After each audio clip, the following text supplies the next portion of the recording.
ये कहानी उस समय की है जब गांव के लोग एक दूसरे से जुड़े रहते थे और रिश्तों की अहमियत सबसे ऊपर थी। खेतों की मिट्टी में मेहनत करने वाले किसानों का जीवन सरल और सच्चा होता था। लेकिन समय के साथ कुछ लोग गांव छोड़कर शहरों में बस गए। आज हम दयाशंकर और हरिशंकर की कहानी सुनेंगे, जो दोस्ती, ईमानदारी और इंसानियत का एक अद्भुत उदाहरण है। दयाशंकर एक साधारण किसान था।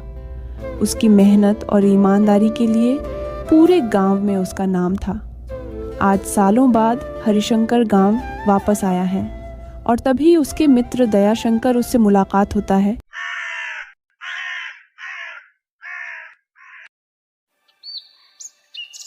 अरे हरिशंकर भाई, तू यहाँ? कितने सालों बाद तुझे मैं देख रहा हूँ। तेरा चेहरा तो पहचानने में भी समय लग रहा है। हाँ भाई, अब तो हम शहर में रहते हैं, बड़े बड़े काम और बहुत पैसा कमा रहा हूँ। अब तो मैं बड़ा आदमी बन गया हूँ, शहर में आलीशान जिंदगी जी रहा हूँ, पैसे और पावर के साथ आया हूँ।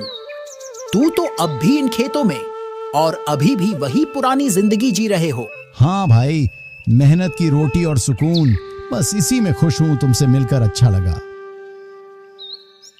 अरे भाई दयाशंकर, तुझे अब भी इन छोटी छोटी बातों में खुश रहना है।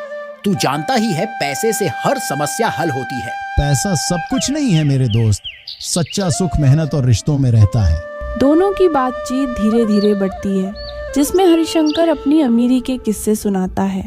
दयाशंकर और उसकी पत्नी वसुंधरा की जिंदगी बहुत ही साधारण थी। उनके पास दौलत नहीं थी, पर संतोष और खुशहाली की दौलत से वे परिपूर्ण थे। वसुंधरा घर में खाना बनाकर अपने स्वामी का इंतजार कर रही थी।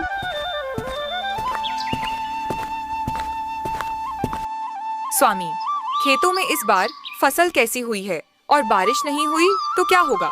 अरे ओ भाग्यवान, तुम बिल्कुल चिंता मत करो। अभी तो मेहनत करनी है, पर उम्मीद है कि अच्छा ही होगा। भगवान ने चाहा तो घर के हालात भी सुधरेंगे और मेहनत का फल मीठा होता है। अगर बारिश नहीं हुई तो हम नए तरीके से खेती करेंगे। स्वामी, आप हमेशा हिम्मत देते हैं, लेकिन कभी कभी डर भी लगता है। हमें भी परिवार का ध्यान रखना है। अरे ओ भाग्यवान, मैं बोल रहा हूं ना कि तुम चिंता मत कर। जब तक हम साथ हैं, मेहनत करेंगे तो सब ठीक होगा। हम एक दूसरे का साथ देंगे, यही सबसे बड़ी ताकत है हमारी। दोनों के बीच और बातचीत होती है, जिसमें वे अपनी छोटी छोटी खुशियों की चर्चा करते हैं। वसुंधरा दयाशंकर की हिम्मत बढ़ाती है। स्वामी, आप हमेशा ऐसे ही बोलते हैं, पर मुझे डर लगता है अगले महीने घर के खर्चे कैसे चलेंगे। देखो भाग्यवान, खेतों में मेहनत करेंगे तो पेट भी भरेगा। थोड़ा धैर्य रखो, सब अच्छा ही होगा। वहीं दूसरी ओर हरिशंकर और उसकी पत्नी कौशल्या अपने काम के सिलसिले से शहर से अपने गांव आए हुए थे। अपने ऐशो आराम में मग्न थे। दोनों अब गांव की सादगी को पीछे छोड़ चुके थे। पतिदेव जी, हम कब तक इस गांव में रहेंगे? हमें शहर में जाकर रहना चाहिए। यहाँ रहकर हमें क्या मिलेगा? अरे कौशल्या, थोड़ा ठहरो। मैं एक बड़ा प्रोजेक्ट कर रहा हूँ। इसके बाद हम शहर में होंगे और फिर कभी गांव का नाम भी नहीं लेंगे। फिर देखना, सब बदल जाएगा। पैसे का खेल तो आसान है। मैं तो कहती हूँ अभी निकल चलते हैं। मुझे अब और इंतजार नहीं होता। इस गांव की सीमाओं में रहकर मेरी सहनशीलता खत्म हो गई है। मैं चाहती हूँ कि हमें जल्दी से शहर की चमक चाहिए। अरे इतनी जल्दी भी क्या है? थोड़ा और पैसा जमा हो जाने दो, फिर देखना शहर में शान से रहेंगे। बस मुझे यह सब बर्दाश्त नहीं। मुझे सिर्फ शहर की चमक दमक चाहिए। दोनों के बीच झगड़ा बढ़ता है। कौशल्या गुस्से में बाहर निकल जाती है। वह अपने पति की सोच से परेशान है और हरिशंकर अपनी योजनाओं में व्यस्त रहता है।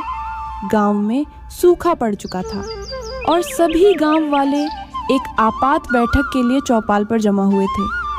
सरपंच की अध्यक्षता में यह फैसला लिया जाना था कि अब कैसे बचा जा सके। चौपाल पर सभी गांव वाले इकट्ठे होते हैं। गांव का हाल सभी जानते हैं।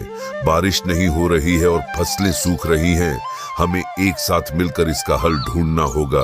सभी लोगों को अपनी अपनी राय दे कि हमें क्या करना चाहिए। हम मेहनत करेंगे और मिलकर इस संकट को पार करेंगे। हमें सबको एकजुट होकर काम करना होगा। मेहनत? भला मेहनत से क्या होगा? असली ताकत पैसा है। जिसने पैसा कमाया है वही सफल होगा। हरिशंकर भाई, तू अब गांव को भूल चुका है। तुझे गांव की समस्याओं से कोई मतलब नहीं है। मेरे प्यारे मित्र, पैसा सब कुछ नहीं होता। असली ताकत लोगों की एकजुटता और उनकी मेहनत में होती है। गांव वाले भी आपस में चर्चा करने लगते हैं। कुछ दयाशंकर के पक्ष में होते हैं और कुछ हरिशंकर के। हरिशंकर भाई तो अब बिल्कुल बदल गया है। उसे अब अपने गांव की भी परवाह नहीं है। मैं तो सिर्फ सच्चाई बोल रहा हूँ। पैसे से सब कुछ खरीदा जा सकता है। हमें आपसी सहयोग और विश्वास के साथ इस समस्या का हल निकालना होगा। हरिशंकर का अहंकार और पैसों की भूख उसे बर्बादी की ओर ले जा रही थी। जिस प्रोजेक्ट पर उसने अपनी सारी पूंजी लगाई थी वह असफल हो चुका था। अब हरिशंकर और कौशल्या के सामने आर्थिक संकट खड़ा हो गया था। तभी कौशल्या गुस्से से कहती है, ये क्या किया आपने? अब हमारे पास कुछ भी नहीं बचा है। आप हमेशा पैसों के पीछे दौड़ते रहे और अब हमारे पास कुछ भी नहीं बचा। आपने मेरी जिंदगी बर्बाद कर दी। मुझे समझ नहीं आ रहा कि ऐसा कैसे हो गया। मैंने तो सोचा था कि इस पैसे से हमारी जिंदगी और शानदार होगी। अब क्या करेंगे? अब गांव वापस जाकर क्या मुंह दिखाएंगे? गलत था कौशल्या। हरिशंकर कुछ नहीं कह पाता और दोनों के बीच असहमति बढ़ जाती है। तभी दयाशंकर उनके घर आ जाते हैं।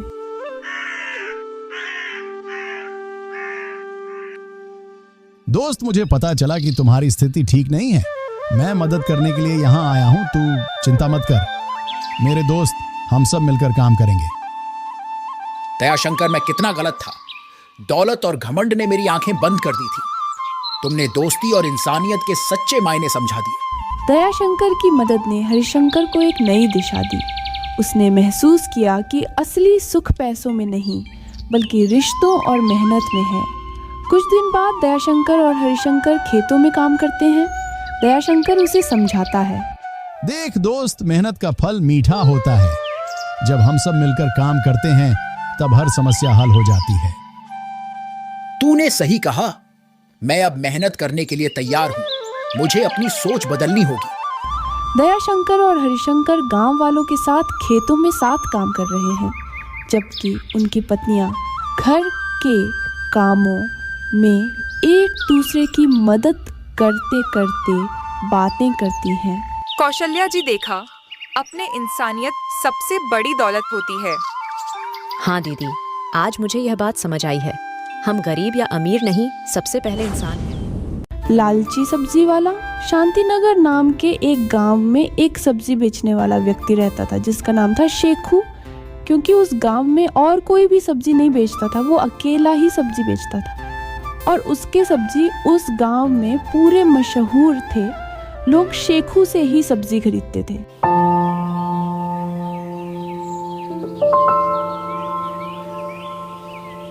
सब्जी ले लो, सब्जी ले लो, ताजे ताजे हरी सब्जी ले लो।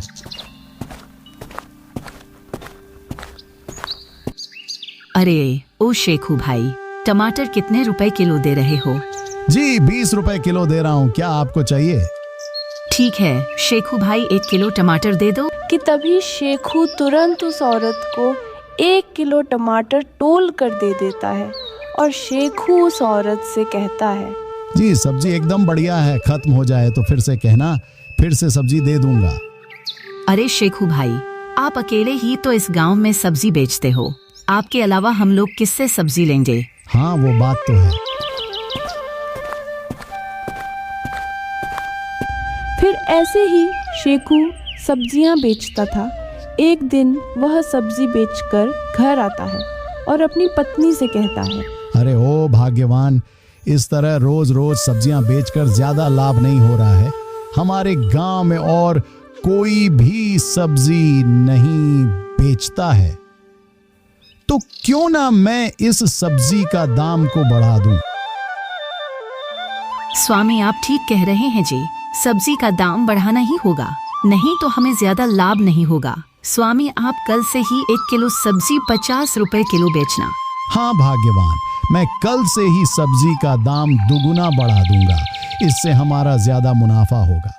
फिर अगले दिन से शेखू 50 रुपए किलो सब्जियां बेचता है, क्योंकि इस गांव में कोई और सब्जी बेचने वाला ना होने के कारण सभी लोग शेखू के पास से ही सब्जियां लेते हैं। कुछ ही दिन बाद शेखू के मन में और ज़्यादा लालच आता है और वह सब्जी को 50 रुपए के बजाय 100 रुपए किलो बेचने लगता है कि तभी एक ग्राहक शेखू से बोलता है। अरे क्यों शेखू भाई, आप पहले सब्जी का दाम 50 रुपए किलो किए थे और अब 100 रुपए किलो बढ़ा दिए। इस गांव में और कोई सब्जी नहीं बेचता है तो आप अपनी मनमर्जी सब्जियों का दाम बढ़ाएंगे? अरे देखो भैया, यहाँ पे सिर्फ मेरे पास ही सब्जियां हैं। आपको सब्जी लेना है तो लो, और नहीं लेना है तो मत लीजिए। मैं आपको कोई जबरदस्ती नहीं बोल रहा हूँ। आप बाहर के गांव से भी सब्जियां ले सकते हो। आपको आने जाने का भाड़ा बहुत ज्यादा लगेगा। फिर शेखू अपने सब्जियां के दाम को बढ़ाने के कारण उसे बहुत ज़्यादा मुनाफा होता है और वह बहुत पैसे कमाता है। धीरे धीरे शेखू का लालच और बढ़ जाता है और वह सड़े हुए सब्जी को भी बेचने लगता है कि तभी एक ग्राहक जिसको सड़े हुए सब्जी मिलता है और वो शेखू से कहने लगता है, अरे शेखू भाई, आप सड़े हुए सब्जी मुझे क्यों दिए? एक तो पैसे भी इतना ज्यादा ले रहे हो और सड़े हुए सब्जी भी दे रहे हो। पैसा क्या पेड़ से आता है क्या शेखू भाई? अरे भाई, जो सब्जी मेरे पास है मैं आपको वही तो देता हूँ। मैं आपको कुछ अलग सब्जी थोड़ी ना दे रहा हूँ। मैं आपको फिर से बोल रहा हूँ, सब्जी लेना है तो लो, वरना यहाँ से भागो। इस तरह शेखू बहुत पैसा कमाता है। अगले दिन वह फिर से सब्जियां बेचने के लिए जाता है। शेखू उस दिन जाते जाते बेहोश हो जाता है। तभी वह आदमी आता है जिसको शेखू ने सड़े हुए सब्जी दिए थे और वो शेखू को तुरंत हॉस्पिटल ले जाता है।